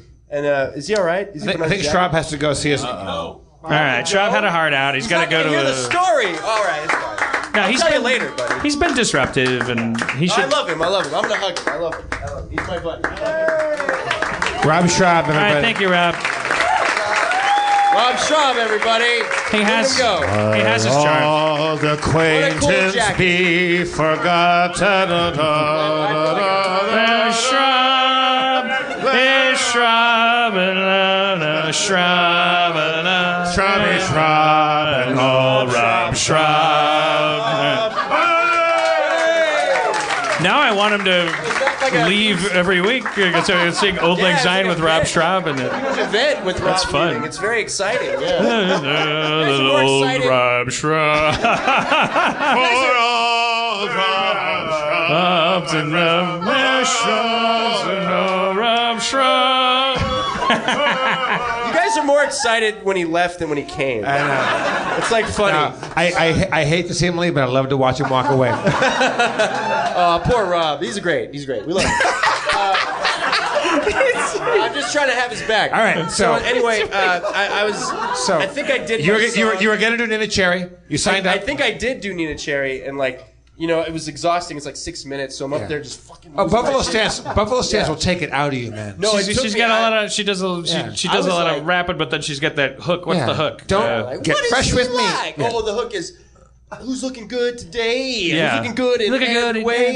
Yeah. Like, don't mess with me. That's a fun one. And I'm not a girl, so I'm singing it like a girl, so it's fun, Okay. I'm having fun. All right. I'm trying to be fun. Anyway, so I did my song. Hashtag singing like a girl. Yeah, I'm singing like a girl. Anyway, I did my song. It's fine. Whatever. I can't remember who came after me. I think you did it to great acclaim. I think the crowd was quite pleased. Okay. Yeah. All right. I heard you talking on the video, and you were like going, "Oh, look at Abed go!" Like. Oh yeah, I was on board. All right. Yeah. So, all right. Big fan, yeah. Karaoke plays? So I had a fun time. You did it? I came You off nailed it? stage, having a great time. The night is going great. And then I think I saw Jeff, like they called your name, right? No. They never called your name? No. You're getting the story wrong. Callie Kazoo, get up here. Callie Fontecchio, come to the stage. She was there. Let's have some. I mean, like, I was super drunk. She's the Bernstein to his Woodward. Let's fucking get this right. Let's back up. Okay, first thing. Did you already Jeff say, did. first of all, Callie sang Callie's new album is out, and her song was the one that was playing in the beginning? I've been Thank you playing for her song reminding- all night long. What's the new record called? Contrary to popular belief, and that song was called "Hey Look," and you can check out the music video online, which has Willie Roberts in it, and Demorge Brown, And I was cut out. and Kate Freund. I was also cut out. Abed was cut out. But, Yeah, I was in the video, but Thank I was you. cut out. It's fine. All right, enough. Now work for my interest. Yeah. No, I mean, it's good that I was cut out because it'd be another thing to explain to my parents. Everyone was dressed as a woman. Yeah, because I was dressed like a woman. All right, enough. It's All right. been plugged. Enough. Yeah, It's okay. been plugged. Yeah. So, first thing we do, there's only a few people in this room. You do live karaoke, not, it's similar to this. You're on a stage and whatever. Jeff walked in. It's not like a private room. I just wanted to clarify that. Oh, yeah. It's a big room, a bar. A bar room in a hotel. First thing Jeff does is he goes and he puts money in the tip jar. He puts $5. Well, there's a stipulation. Some people said he put more than $5. I've talked to people about the story. Wait, can I just say? Who said he put more than $5? Weissel said he put more. I can settle that part of it right off the bat. When we got there was only about maybe 10, 15 people there total. Then a little later, there was maybe 30 people. It started to fill up. I signed up fairly early on. Yes. And when I signed up, I wrote down a song, gave it to, there's a guy and a gal there. I gave them a $5 bill. I put a $5 bill in their little jug. And that was the only money in that jug. He was the first tipper. It was early in the night. So then I sat down, and then time passes. And then Abed goes on, and I go on, and we put in our slips of paper at the same time as Jeff. And then, tons of people were going on, and Jeff's like, well, what's going on? How come I'm not getting called? So he walks over, and he has a little discussion. Me and Abed don't understand what's going on. He goes onto the stage and says, worst karaoke place ever. Well, no, we're like, there was a conversation that happened in between. Yeah, so but we didn't find that out till he came over to us. I was like, is he joking? And then we realized as he walked over, I was like, oh, Jeff's mad. I walked over and said, like, it's a place where there's regulars there that they're going to get preferential treatment. I understand that. I'm all for that because I go to other karaoke places where I am the beneficiary of that preferential treatment. Right. So I dig that. So somebody comes in after I signed up and they got up first, hooray. But now I think some people sang twice in front of me, and also there's people that came in way after me. I think you're paying too much attention to who's singing when. Well, I was saying because I'm really drunk and I'm just like, they call my name. I walked over, and I have to say, I was in all good faith and all good climate. Walked over there and said, "Yeah, I was excited to see you go up." I said, "I just want to check how far away am I?" And she showed me the list, and I was nowhere fucking anywhere on it. I said, "What?" She was like, "She goes, did you sign up?" I'm like, "Yeah, I signed up like a while back." And the guy's like, "Yeah, I don't think you did." And so they showed me. Then he puts my name down at the bottom list. I'm like, "No, like I was here like when there was nobody here." And they're like, "Yeah, well, you're on the list now." I said, "Do you see the $5 now? Do you remember that conversation that happened where I walked up when there was nobody in here, and I signed up and handed you? We all spoke to each other, and I gave you a $5 bill, and it went into this tip jar." And they're like, "Well, but you're I don't remember. You're on it now." And so I was like, "Yeah, but now you're just lying to me." And the woman takes the $5 bill and hands it back. Here.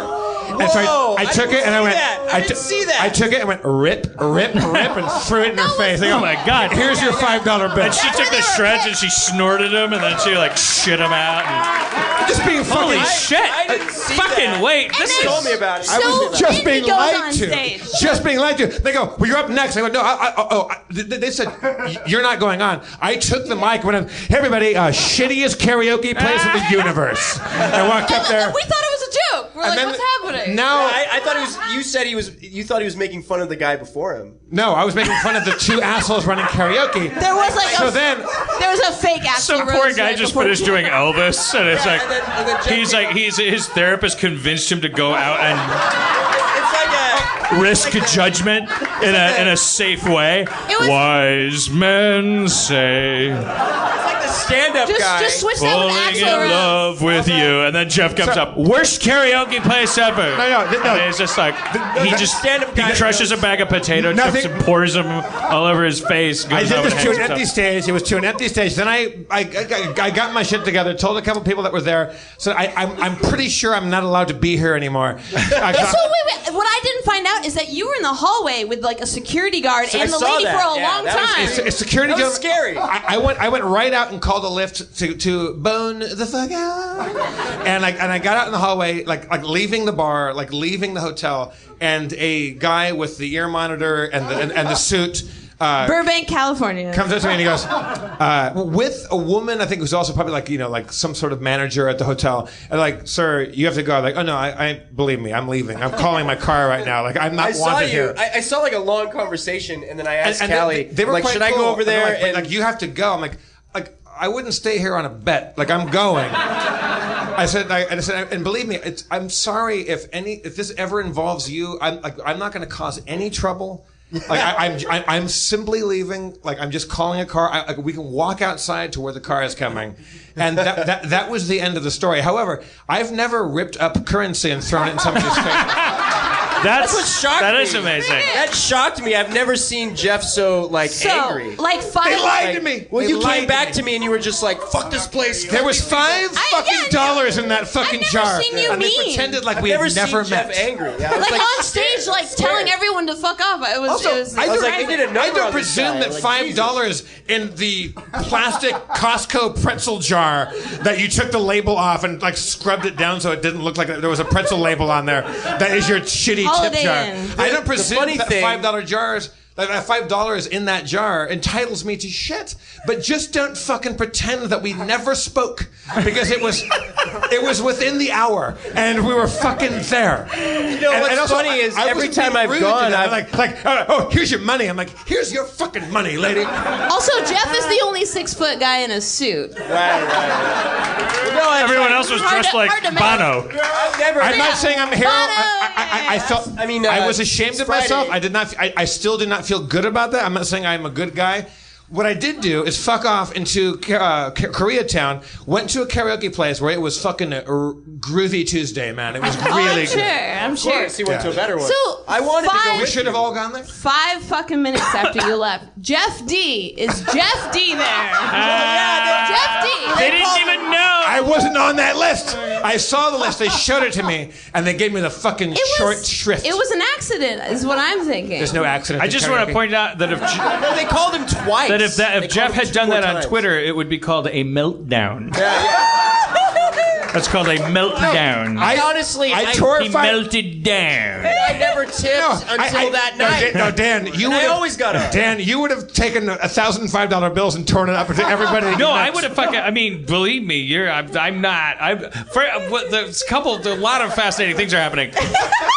I brought Abed up here to exploit him. I thought he was going to be the guy in the jar. Like, you are definitely you are.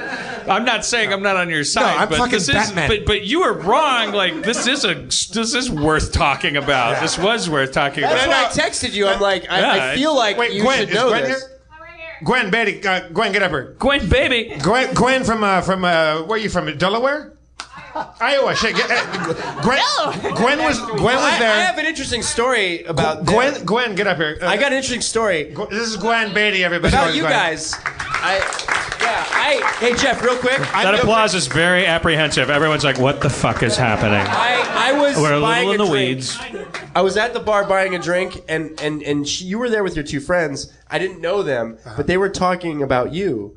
Right. And I was eavesdropping because they didn't know that I knew you. Okay. And they were saying, like, who wears a suit to a bar like this? Right. And I thought that was funny. All right, but now what's going on? People want to know if Gwen's the bouncer at the karaoke place. They need to know. Gwen is from Iowa. I met her. You're traveling. I met her at the drawing room, and that day I said, my friend Abed, real Abed from Community. She's like, oh, sure, I know Community. Real Abed from Community. Yeah, well, Jeff was building me up. Yeah. I was saying we're talking about karaoke. I said I'm going to do karaoke with my friend Abed, who is famously the inspiration for Abed from Community. We went, but Gwen, you texted me today and said you have been kicked out of 3 places in 2 nights. Yeah, I've never been kicked out of a place, and I came to LA for 1 day, and I've been kicked out of 3. So, including a Holiday Inn in Burbank, California. yeah, but yours was my favorite for sure. Yeah. Yeah. Because I destroyed. It was $5, I destroyed Lincoln's effigy. What a birthday! What a birthday! Good I job. am sad though because it is a cool karaoke place. There's some weirdos there, and you got like the worst end of it. I didn't like the sound setup. You should say before all the Jeff crazy shit happened. Bad speakers. My friend Ben Page, you know Ben Page. I know Ben Page. Yeah, he's a karaoke genius, and he went up and he did like Pink Floyd The Wall, like one of the songs, and then like they had some sort of like the version of it was shitty. And in the middle of the song, he just walked off the stage. Shit. Yeah, and he's Sounds like, like that version sucks. It was an Fuck off that. night. Yeah, and I'm like, you can't just walk off the stage in the middle of the song, dude. Like, I felt bad. I was like... Sounds like I'm kind of a hero for not going to your birthday. I think so. It's quite a scene. Oh, yeah, Dan, Well, you're off the hook, man. You're off the hook. Try staying there and doing karaoke after that happens. It's impossible. It's like nobody's having fun. You know? All right, Abed, what other ideas do you have that you could try to explain?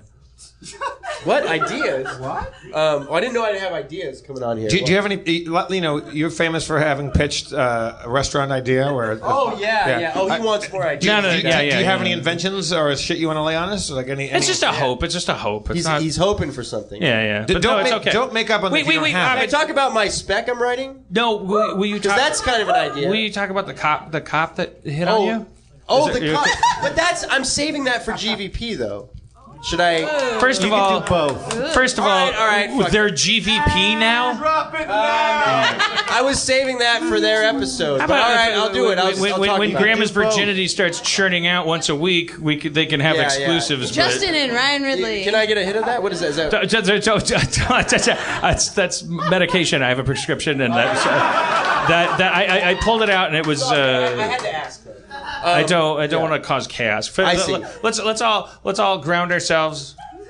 Wait, you want the cop story, the lady cop story? I'd like it. And also, I want to play Super Fight like you guys played in Chicago too. Can we do that tonight or no? I want to hear about getting kicked out of 3 places in. Okay, all right. Yeah, Gwen, what were the other 2 joints that you got bounced out of? Wait, how did you get kicked out of the karaoke? I place kicked myself out of a Holiday Inn Burbank.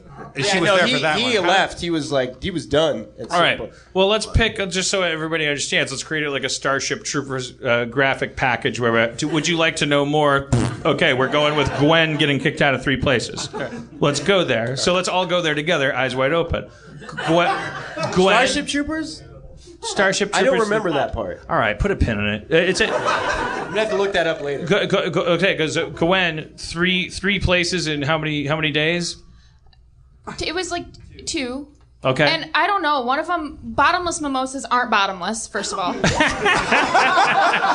Shots fired. That's true. She's saying what we're all thinking. And Okay. the other place that we got kicked out of was because of the found out bottomless that mimosas. you found out you drank too many mimosas. Or like, okay, bottomless is a subjective term. They came out and said this has to eventually end.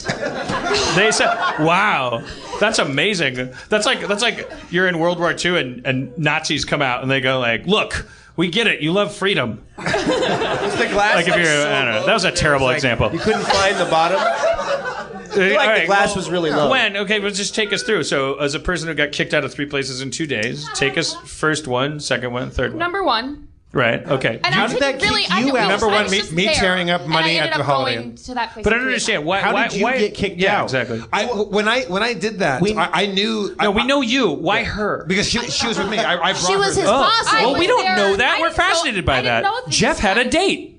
No. We don't know that. There was No, we just- her and her 2 friends. It was like a whole group. Jeff had a platonic date.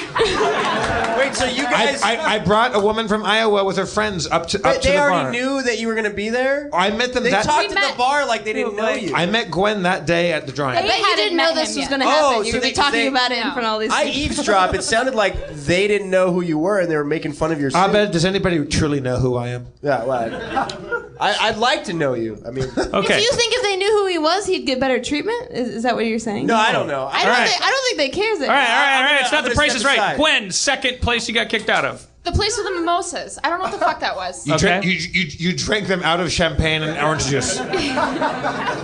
All right. Okay. And then the other place, we walked down the street like 2 bars down, and then Logan fell asleep on the bar, and we had to go. Fell asleep on the bar. Yeah.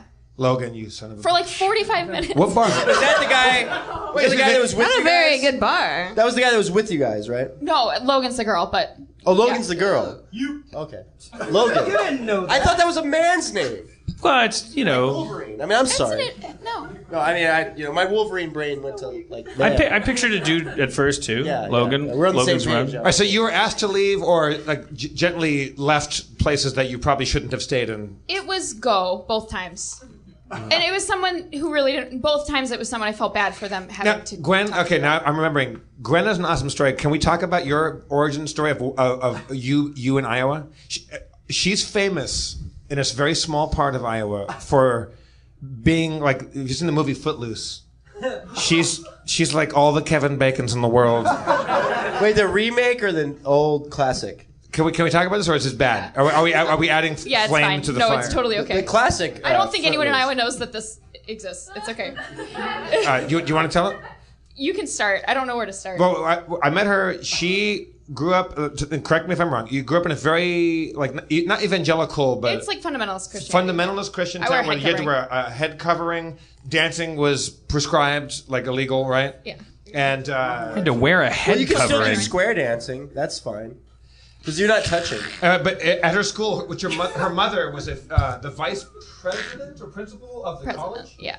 And of a very fundamentalist Christian school, where there's lots of rules. You're not allowed to be in a car alone with a boy. That's grounds for expulsion. There's Yeah, all that's kind like my dad always said that. All right, so he was like, "No girl, you and just a girl." You know, like All right, none of so- that. Well, your dad was just protecting the community. It's just ouch! I'm not a due diligence. all right. You win. You win. So you win Gwen, this round. how old were you? What was the first transgression? The first time you got rumbled at school? Oh, I blew a dude and he told on me. Oh, I hate when that happens. He felt as though he had sinned. And like, in his defense, at that age, if you get blown, I mean, and you don't tell anybody, did it even happen? That's it. He probably didn't even mean to get you in trouble. He was just like, oh my God, that felt so good. Now, God damn it. I'm telling everybody. Yeah. Hey, mailman. But he told to like expiate his own sins, but also that sent you up the river. Yes. Oh God, that's awful. And then the second one was what? I drove some kids to a party and I like had a hit from a joint and then I got told on. All right, so you got told on twice, kicked out of the school. She was like Bill Clinton. You know, took a hit.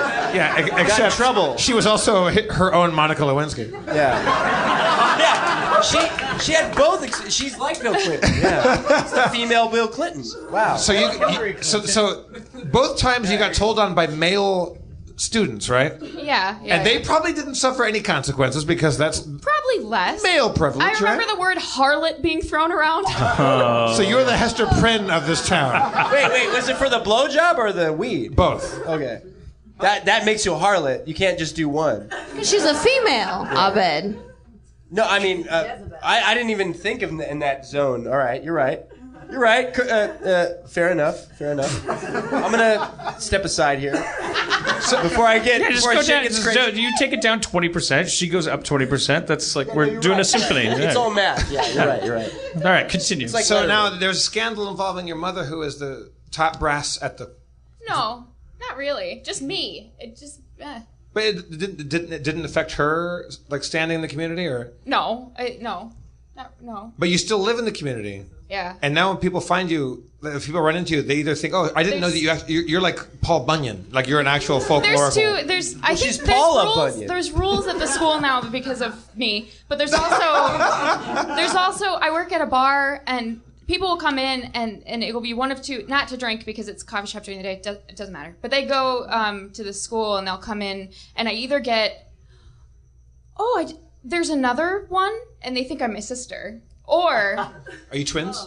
no, she's 3 years older than me. But or it's I didn't know that was real. Like that's So it's kind of Meaning that they didn't I'm know it was- folklore. I'm like Meaning that they didn't know it was real, that you got punished, that you were this kind of existed, or that I think. That this is a folkloric tale to scare people off of In the getting sense blown that- in a car. Sorry. In the sense that Old wives' tale. It's like really creepy. they didn't know it was real, that your crimes existed, or that it was wrong to do the things that you did. You know what I'm? Do you Or that she understand what was I'm an asking? actual person, or this actually exists. Okay, but that doesn't clarify. Is the community still steeped in such medieval hypocrisy? Yes. This was like 5 years ago. This is like recent. Like, So I wasn't clear. They yeah. meet you and they go, "Oh, I didn't know you really existed. I didn't know that really happened. I didn't know." I wanted to be clear that they weren't saying, clear it "Oh, up? I didn't know it was Clarification. real that we He's actually clarification stoned a guy. person." Johnny clarification over here. Yes. Yeah, and that's a bottle. I'm really good, right? I kind of want to talk like how sensitive I was to like the idea of like I feel like I've heard versions of that, just like that little Bazooka Joe comic, like that little, it's not even a story, it's just like a little sliver of like it's adolescent like encounters with misogyny. That phrase, it was like, I blew a dude and he told on me, like that in one form or another that happens constantly. That's like the first encounter, and it's like the thing that always fascinates me is like, I don't know, women don't have like a like it's like it's like if you're like selfless enough to like you're like with a guy and you're like I really want this person to, you're like how does that? Well, it's either you want his dick or you don't. Abed, stop it. I'm sorry. I'm hurting myself enough. I can't have it. This guy was kind of a turkey I'm too, so right? fascinated with that. Where it's like, he sucked. Yeah. It's not like it's like women have a ton of like young girl from their adolescence in small towns where they do get Hester Prynne. Like there's not a ton of stories where girls go, I was so horny that I jumped on a dude and made myself come on his dick, and then they told on me. It's like they go, I blew a dude. Like and I'm not saying women don't get pleasure out of giving. Like everybody's having fun when everyone's having fun. But isn't that? I mean, I was excommunicated from Tustin for eating too much pussy. that doesn't happen. It's like, I ate a girl's pussy and she told me. First of all, she never tells. She fucking betrayed me. It's kind of like sucking a dick is like a power trip, right? It's kind of like, it's like a domination thing. I think you're, It's called a blowjob because it's a job. You have to like really try to suck that dick, make it feel good. You know, a lot of girls don't like that dick. I think you're swirling around my point, but I am, but also like surrounding my point I'm just is like you why it's called a blowjob. Let me talk like a 6-year-old for a second and just bound through this minefield. I'm not going to try to be politically correct or win any points. When I hear that stuff, I just go, but a woman sucking your dick is the biggest favor she could ever do you in your life, and the idea that also makes you a slut instead of a saint is insane. Like I just but also that a young guy like it's not like she's indulging her impulses.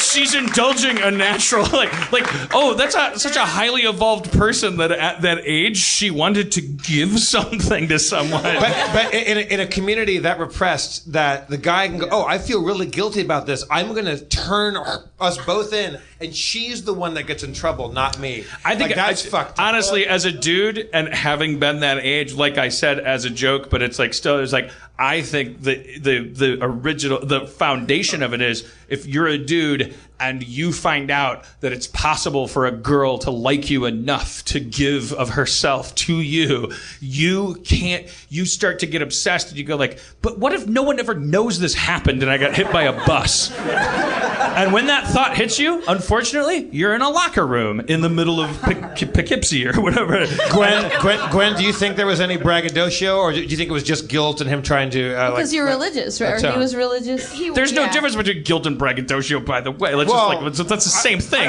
Bless me, Father, for I've sinned. I fucking like a chick fucking thought I was hot. Like, oh, I'm just dying about it. Well, it's a little different because like she said fundamentalist, like it's pretty hardcore religious. It's like, you know, he actually felt bad.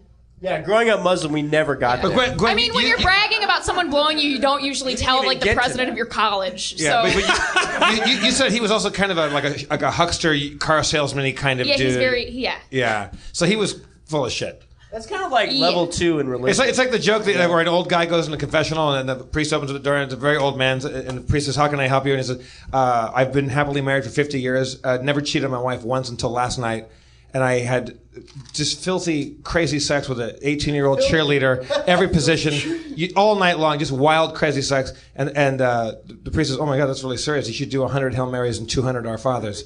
And the guy says, "I'm not Catholic, I'm Jewish." And the priest says, "Why are you telling me?" He says, "Telling you, I'm telling everybody." And that is actually, that's what I believe is the root of, that's the root of the earliest encounter with misogyny that women have is it's like little boys going like, I can't believe it's possible. I have to tell somebody, or I feel so terrible it happened. That and must it's be like because they can't control it. I don't think blowjobs feel good. Whoa! Jesus Christ. All right. I'm the only one. All right. I've not had a good blowjob. I have not. Well, every time I get one, it's bad. We're about to make podcast history. She's not like. I mean, I see. You know. The line forms on the right. Am I the only one? Am I the only one? It's like Jesus. Relax your jaw. I'm like, what is with this? Relax your jaw. Someone said, "Relax your jaw." Hey, Gwen. There's this blowjob obsession, and I'm like, what is the big deal? I don't get it. It hurts. It actually hurts. You've been hanging out with the wrong people, man. I want to make sure because they're biting out of on your it. socket. What's happening? Are they like it feels like they're trying to pull it out. And I'm like, calm down. Like, do it. You know, like I guess. Yeah. You gotta communicate. I need more experience, don't I? Use your words. Get the dick out of your mouth for a second. Sorry to throw that out there, but I've never had a good one. I've never. Yeah. It's never worked for me. It's so sad. I'm not a fan of the blowjob. You should move to Iowa. He's right. Yeah, it's just, it doesn't work for me. I'm so distracted by that, but also, I I want to share Gwen because we kind of like maypoled around your I don't know what you call it, your trauma, your point of view. Make sure you get the last word about that stuff because I was like, man, here's the thing about sucking dicks. Is there anything I said that you're like, wait a minute, you just said some shit that like actually perpetuates a thing? No, or I'm whatever. sorry. Because Gwen, you're going back home like in a day or two, right? Like tomorrow, yeah. And when you return home, you are semi-known for that and semi-not known for that, right? Yeah, I guess. Everything passes in my small town. I'm not worried about it. I'm really, really fine. Yeah, no. I don't tell like random people in bars about me blowing dudes if I'm not fine with it. Like. Yeah, but you like the beauty of it is that you don't give a shit, and also like you're bigger than that, and it's not. That's like. Also, when we were talking about this at the drawing room, I was saying. Like if you come to Harmontown, let's talk about this because I think that you might set a lot of people free back in small town like Midwest. Yeah, suck a dick once in a while. Exactly. Well, yeah. Well, you know, it's hard to tell. You should tell. Yeah, you tell women to suck more dick. You can do that, and I'll meet you on the other end and I'll go, guys, get your dick sucked and fucking mum's the word. like, take it easy. Because your friends they're not going to make you come harder. Thank you for coming to Harmontown, everybody. Go back to the girl that sucked your dick and tell her how good it felt. It's called love. Thank you for coming to Harmontown. Kelly Kazoo, Abed Gabe, Glenn Beatty, Mike and Phil from Animal. Who am I forgetting? Rob Schrab. Steve Levy, Spencer Crittenden, who we almost never spoke to the entire show. But he sat there. He loves it. Oh, shit. I'm Jeff Davis. Let's give it one more time for your mayor, Dan Harmon, everybody. I thought that Pixar movie was fine. It's great. Sir, please. It teaches kids that being... No, Dave Klein, please don't. Dave Klein doesn't like it. It's a good movie. It teaches kids that being sad is part of being happy. The show's over, but video extra for the subscribers. Get up and Dave, do like a little... I'm so tired. You're gonna. No, Dave Klein, you guys do a little like interpretive dance.